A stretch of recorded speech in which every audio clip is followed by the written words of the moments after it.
How to Make Apple Pie by Omar Sarder.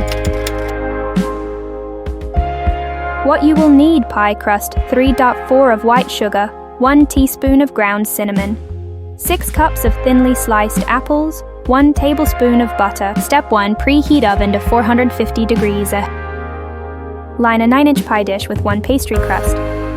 Combine 3/4 cup sugar and cinnamon in a small bowl.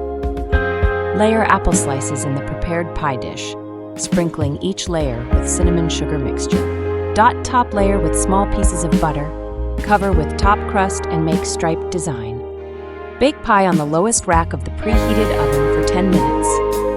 Reduce oven temperature to 350 degrees F, 175 degrees C, and continue baking until golden brown and filling bubbles, 30 to 35 minutes more. Enjoy!